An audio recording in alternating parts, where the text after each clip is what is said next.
Merit is not GPA plus polish plus pedigree. That's not merit. That's inheritance with a resume.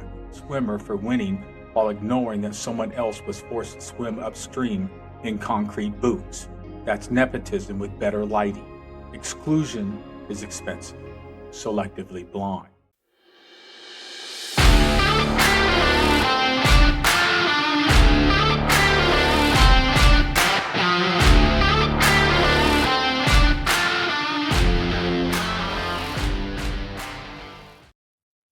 Hello, everyone. Welcome back to Justice Redesign. I'm Steve Teskey, retired judge. And this is episode 1, but it's part 2. And it's titled The Cost of Forgetting. So let's start with going from amnesia to damage. And in part 1, we talked about the lie of neutrality. In this episode, we're going to talk about the damage that it does. Because forgetting history is not a passive act, it produces consequences. And those consequences are already showing up in classrooms, courtrooms, boardrooms, and immigration detention centers.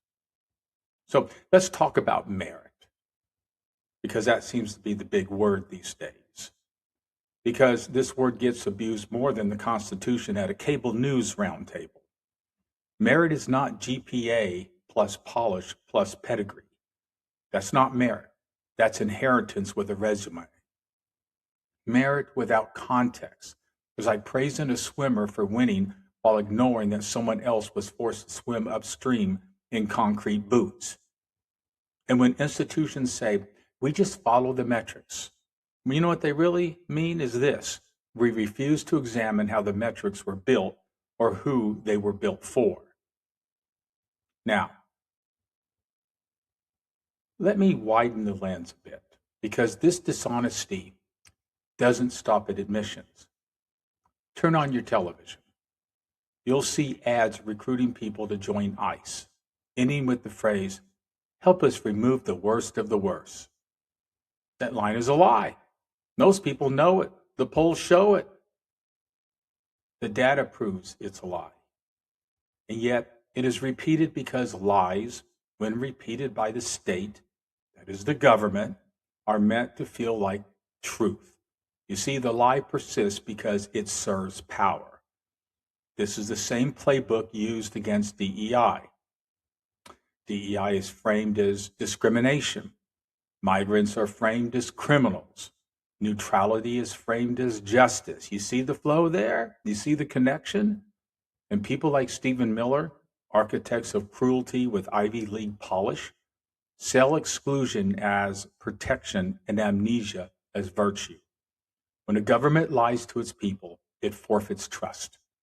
When it forfeits trust, it forfeits legitimacy. And when institutions echo those lies to protect themselves, whether out of fear or convenience, they become complicit and are accessories. Let's talk about how merit gets performed. We pretend test scores, resumes, and polish are objective when they're actually receipts of access. We reward the school counselor who knew how to play the game, the unpaid internship that required family money, the accent that sounds professional. And then we call it merit. That's not excellence. That's nepotism with better lighting. So here's the part that should terrify even the cynics. Exclusion is expensive. States attacking DEI are losing faculty, students, talent, and capital. Corporations retreating from equity are narrowing their talent pool in a global economy that does not reward small thinking. This isn't culture war fallout. It's economic malpractice. The homogeneity tax is real, and it's already being billed.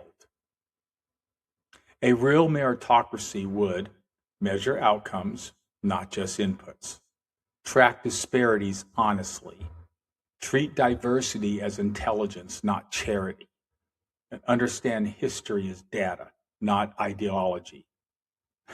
That's not radical. That's competence. This episode is the opening argument. Next, in the myth of neutrality, I'll show how colorblind policies are not just morally bankrupt, but legally regressive, resurrecting doctrines the Supreme Court rejected decades ago. Then, in the reverse discrimination trap, we'll expose how civil rights laws is being weaponized to scare corporations into abandoning equity, turning Title VII into a shield for the status quo. In From SFA to the Classroom, we'll talk about academic freedom and how a narrow admissions ruling is being misused to police thought itself. And finally, in the economic cost of exclusion, we'll follow the money because exclusion isn't just immoral, it's economically reckless. It taxes innovation, it taxes growth, it taxes truth. Now, let me end where I began. This is not about defying the law. It's about refusing to lie about what the law is doing. A meritocracy that cannot remember slavery, Jim Crow, lynching, redlining, boarding schools, deportation raids, and state-sponsored cruelty is not neutral. It is selectively blind. And selective blindness is not justice. It is a choice. This series chooses memory.